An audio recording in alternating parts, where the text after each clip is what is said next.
Zúrich no fue simplemente la última parada de la temporada. Fue un punto de choque entre pasado y presente, un lugar donde las certezas se pusieron a prueba y donde el silencio del estadio pesaba tanto como el rugido del público.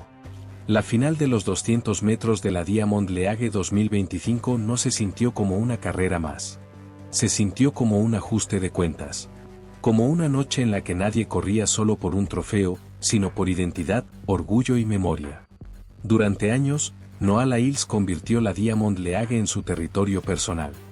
5 finales consecutivas ganadas, una hegemonía que parecía intocable en una disciplina donde la continuidad es casi imposible. Lyles no dominaba únicamente con velocidad, dominaba con presencia. Cada aparición suya era una declaración. Cada victoria, una reafirmación de poder. Pero todo imperio, incluso en el atletismo, vive bajo la amenaza de un instante que lo cambia todo. Ese instante llegó en París. En el escenario más grande del deporte, cuando la presión no admite errores, apareció Letsile Tebogo y rompió el orden establecido. 7 y 46 segundos. Oro olímpico. Y, sobre todo, una grieta en la narrativa de invencibilidad. Desde entonces, nada volvió a ser igual. Por eso Zúrich no era una simple final. Era la primera confrontación real después del golpe. El lugar donde las miradas no buscaban tiempos, sino respuestas. El ambiente lo decía todo antes del disparo. Expectación densa, tensión contenida, un murmullo que recorría las gradas. Lyles ocupaba el carril 6, Tebogo apenas 2 carriles más allá. No intercambiaron gestos. No hacía falta. Ambos sabían exactamente lo que representaba esa línea blanca frente a ellos. No se trataba de revancha oficial, pero sí de algo más profundo, restaurar o confirmar el equilibrio del poder.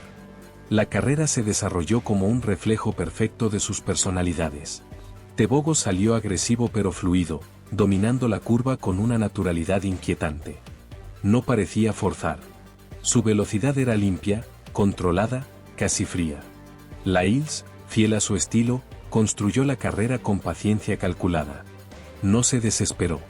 Esperó su momento, consciente de que su fortaleza siempre ha sido la recta final. Al entrar en los últimos 80 metros, estaban completamente igualados. El estadio quedó suspendido en el aire. Entonces ocurrió el quiebre. Lyles encontró una marcha extra, no explosiva, sino desesperadamente precisa. Brazos tensos, zancada poderosa, cada paso impulsado por algo más que fuerza física. Tebogo respondió, se lanzó hacia la meta, inclinó el cuerpo buscando robar la victoria en el último suspiro. Pero el margen fue mínimo. Cruel. 2 centésimas. 19.74 segundos. Victoria para Lyles. No hubo celebración teatral. No hubo gestos exagerados. Lyles cruzó la meta, soltó el aire y asintió en silencio. Ese gesto fue más revelador que cualquier grito. Con ese triunfo, alcanzó un récord histórico, 6 títulos consecutivos en la final de la Diamond League en los 200 metros. Un logro sin precedentes. Pero lo verdaderamente importante no estaba en la estadística, sino en el significado. Porque ganar por 2 centésimas no significa imponer dominio. Significa sobrevivir. Significa resistir cuando el margen entre gloria y duda es invisible. Tebogo no fue derrotado con claridad. Fue empujado apenas un paso atrás. Y eso confirmó algo esencial: la amenaza es real, constante y creciente.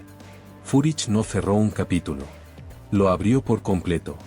Confirmó que este no es un traspaso de poder sencillo, sino un pulso prolongado. Un tira y afloja donde cada carrera redefine la jerarquía. Lyles demostró que aún tiene el fuego para defender su lugar. Tebogo dejó claro que no necesita ganar para avanzar. Esta final no fue solo una carrera ganada. Fue un recordatorio brutal de lo que significa competir en la élite absoluta. Aquí no basta con el pasado. No basta con el talento. Hay que sostenerse cuando todo tiembla. Y si Zúrich nos enseñó algo, es que este duelo no ha alcanzado su punto máximo. Para comprender el verdadero peso de lo ocurrido en Zúrich, es imprescindible regresar a París. No como un simple recuerdo olímpico, sino como el punto exacto donde el sprint masculino entró en una nueva fase. Aquella final de los 200 metros no solo repartió medallas. Redefinió jerarquías, identidades y certezas que parecían sólidas desde hacía años. Noah Lyles llegó a París con algo más que velocidad. Llegó con una narrativa completa construida a su alrededor. Bicampeón mundial, dominante, carismático, el rostro visible del sprint estadounidense. Todo indicaba que ese era su momento definitivo, el escenario donde su legado dejaría de ser promesa para convertirse en hecho histórico. Pero el atletismo tiene una regla inquebrantable: no respeta expectativas. En aquella noche olímpica, Letsile Tebogo no corrió contra un nombre. Corrió contra el cronómetro y contra el miedo. Su ejecución fue impecable. Curva limpia, transición perfecta, recta final sin tensión innecesaria. 7 y 46 segundos. Una cifra que no solo significó oro olímpico, sino una de las actuaciones más contundentes jamás vistas en unos Juegos. Mientras Tebogo celebraba con serenidad, Lyles asimilaba una realidad que no había previsto: el podio sin oro. La derrota no fue escandalosa, pero sí profundamente simbólica. Lyles no falló de forma evidente. Simplemente fue superado. Y eso, para un atleta acostumbrado a controlar el relato, resultó más difícil de procesar. París marcó el inicio de un silencio extraño. No hubo excusas ruidosas ni respuestas inmediatas. Hubo introspección. Y en el deporte de élite, ese proceso suele ser tan doloroso como necesario. Las consecuencias no tardaron en aparecer. El debate público se volvió implacable. ¿Había llegado demasiado pronto el techo de Lyles? ¿Era su estilo más grande que sus resultados? ¿Había sido sobrevalorado? En una era obsesionada con el presente, el margen de tolerancia es mínimo. Un solo tropiezo puede cambiar la percepción completa. Y Lyles lo sintió. Mientras tanto, Tebogo avanzaba en dirección opuesta, pero sin ruido. Su triunfo no lo transformó en un personaje mediático. No buscó proclamarse heredero de nada. Simplemente siguió compitiendo con la misma frialdad. Cada carrera posterior reforzó la idea de que París no fue una anomalía. Fue una señal. El botsuano no había llegado antes de tiempo, había llegado exactamente cuando estaba listo. Ahí nace el verdadero corazón de esta rivalidad. No es solo una lucha por velocidad, sino por identidad. Lyles representa la emoción, la expresión abierta, el deseo de ser recordado como algo más que un ganador. Corre con historia, con expectativas, con una tradición que lo empuja hacia adelante y a veces lo aplasta. Tebogo es lo contrario. Corre sin discursos, sin necesidad de validación externa. Su lenguaje es el reloj. Después de París, Lyles comprendió que necesitaba cambiar sin desaparecer. Ajustó su preparación física, pero sobre todo su enfoque mental. Habló de ansiedad, de agotamiento emocional, de la presión de sostener una imagen durante demasiado tiempo. Reconoció que competir ya no podía ser solo una demostración constante hacia el exterior. Tenía que volver a ser una experiencia interna, personal, auténtica. Ese proceso no generó victorias inmediatas ni silenció las dudas de golpe. Pero sentó las bases de algo distinto. Zúrich fue la primera evidencia tangible. No una exhibición dominante, sino una carrera ajustada al límite, ganada desde la resistencia y no desde el brillo. 2 centésimas separaron el alivio del cuestionamiento total. Y en ese espacio mínimo quedó claro que el poder absoluto ya no existe. París no destruyó a Lyles. Lo despojó de certezas. Y Tebogo no apareció para ocupar un vacío temporal. Apareció para quedarse. Desde ese momento, cada carrera dejó de ser una defensa del pasado y se convirtió en una lucha por el presente. El 200 metros ya no tiene un dueño indiscutible. Tiene un conflicto abierto. Y ese conflicto solo puede resolverse en un escenario donde no hay margen para interpretaciones. Un lugar donde el pasado no concede ventajas y el futuro no promete nada.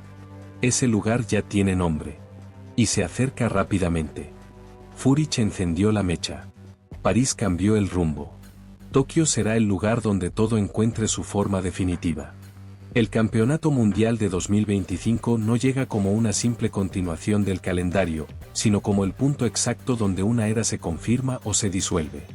Para Noah Lyles, este no es otro campeonato más. Es la frontera entre la resistencia y el relevo, entre permanecer y convertirse en recuerdo. Sobre el papel, Lails ya tiene un lugar asegurado en la historia. 3 títulos mundiales en los 200 metros, récords nacionales, dominio prolongado en la Diamond League y una presencia que marcó a toda una generación. Pero el atletismo no funciona por acumulación de logros. Funciona por momentos decisivos. Y Tokio representa ese momento absoluto. Si Lails gana, no solo sumará otro título, se convertirá en el primer hombre desde Usain Bolt en conquistar 4 campeonatos mundiales en los 200 metros. Un logro que hablaría de longevidad, adaptación y fortaleza mental, no solo de talento. Sin embargo, el contexto nunca ha sido tan exigente. Esta vez, Lails no llega como el favorito indiscutible, sino como el campeón bajo examen. La derrota olímpica sigue flotando como una sombra, y cada paso en Tokio estará cargado de significado. No se le juzgará únicamente por el tiempo, sino por la respuesta emocional, por su capacidad de soportar la presión cuando el margen de error es inexistente. Porque en la élite, no basta con ganar una vez. Hay que demostrar que puedes volver cuando ya no todos creen en ti. Enfrente estará Letsile Tebogo, el rival que no necesita discursos para imponer respeto. Para él, Tokio no es una revancha, sino una confirmación. Ganar de nuevo significaría sellar definitivamente el cambio de jerarquía. No por narrativa mediática, sino por repetición bajo máxima presión. Tebogo no corre para compararse con el pasado. Corre para establecer el presente. Su silencio no es timidez, es seguridad. Lo que hace este duelo tan especial es que ya no gira alrededor de marcas imposibles o récords legendarios. Se trata de ejecución, control y temple. Furic lo dejó claro, 2 centésimas pueden separar la validación de la duda. En Tokio, ese margen será aún más cruel. Allí no habrá carreras tácticas ni concesiones. Solo 200 metros donde cada error se paga caro y cada acierto se amplifica. Para el atletismo estadounidense, la carga simbólica es enorme. Lails no representa únicamente a sí mismo. Representa una tradición de grandeza construida durante décadas. Cada zancada será observada bajo ese prisma. No se le pedirá espectáculo. Se le exigirá resolución. La pregunta ya no es si es talentoso, sino si puede cerrar una era cuando el cuerpo ya conoce la derrota. Pero el atletismo no responde a debates. Responde al disparo de salida. En ese instante, todo se iguala. El pasado no otorga ventajas y el futuro no garantiza recompensas. Tokio será un espacio brutalmente honesto. Allí sabremos si Lails puede transformar la presión en impulso o si Tebogo está listo para asumir el peso completo de una era que ya parece tocar la puerta. La historia no recuerda promesas. Recuerda momentos. Y este será uno de ellos. Porque cuando el estadio quede en silencio y los atletas se acomoden en los bloques, no habrá lugar para interpretaciones. Solo para la verdad que marca el cronómetro. Furic fue el aviso. París fue la ruptura. Tokio será la sentencia.